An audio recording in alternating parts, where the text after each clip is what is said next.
So this environment has to offer us multiple different things. The coffee shops, the green spaces, a place where you can go and have a little potter and a meander around.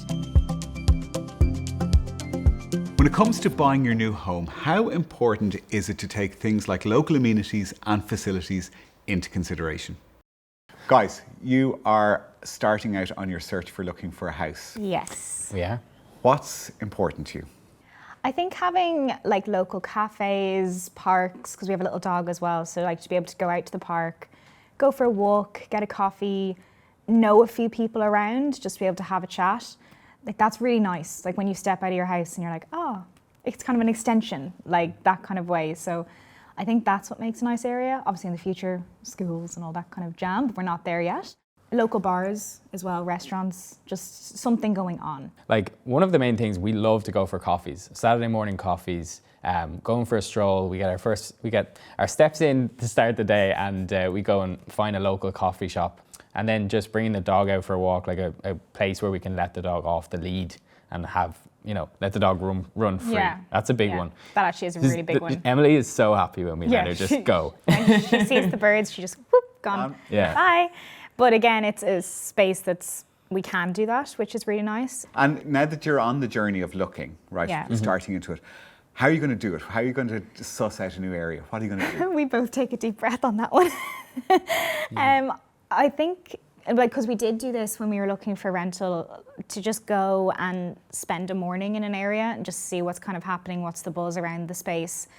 I think, sitting in a new area and just back to the coffee, you can tell we're coffee drinkers. But like just sitting down and just having a coffee and just like, what are the people like that are passing, Would you talk to people? We would be very chatty. We actually do. Yeah. We'd usually end up in conversation. It helps when you have a dog. I think like when you have a dog and you're just sitting there, and especially a cute dog, everyone's like, oh my God. And then you just you get so many conversations going. So I think we've said that we'd like to start, going to new areas, having a coffee, sitting down for a couple of hours and just starting to do that before we really decide on where we want to look properly. Because we're not married to an area. Like we're not, and we'd be open to looking wherever really, as long as it kind of ticks those little boxes. What are the boxes? Coffee. Obviously. The coffee shops, the green spaces, a place where you can go and have a little potter and a meander around. And then the area to be safe. A safe area. Yeah. So I think those would kind of be would they be our top? I think so, yeah. So a lot of the stuff that you guys will look for in an area are not, distractions is the wrong word, but you need all the stuff that helps your mental health, getting out, the gym, the coffee shop, meeting other people. Your environment has got to provide that, doesn't it? Yeah, this is the new world, like we're both in very kind of new businesses, and it does have you at home a lot, whereas people used to travel away for work and come back at the end of the day, whereas we're in this environment all the time. So this environment has to offer us multiple different things. So that's why we do put a lot of emphasis as to where we live, because it has to keep us healthy. And I think the social interactions part of it, because like you would usually go out to work and you'd have your social interactions at work with other people, whereas we don't have that.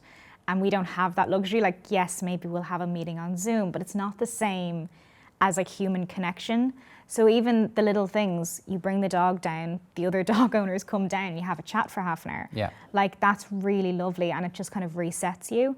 So to have somewhere that facilitates that reset is absolutely crucial for us. So I suppose where other people would get human interaction, people to people, face to face, in the office or in a work environment, you'll never have that. No.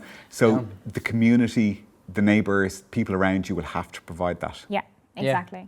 Lots of people are working remote now, so this is the new reality. Other people in the house beside you is also coming off their lunch, so it's important to be able to connect with them and have your office conversation over a lunch in a nearby coffee shop instead. So, and we've been lucky with that so far, as a couple of our neighbours are contractors as well, and I just connect with them, go for lunch, and then we go back on our day, which feels like you have colleagues then, you know. So. Yeah, it's really nice. You just go to separate offices after lunch. But they're just neighbours. Yeah. Yeah, exactly. Yeah, I think that's a big thing actually. Like, if you have a long day or you've had a long week, to just be able to knock down to the neighbour and be like, you want to go down to the local? Like, Yeah, absolutely. we just head on down for one, and that's really, really nice to have that. And I think over time, as we grow and we get a family and all that kind of stuff, it's going to become more and more important.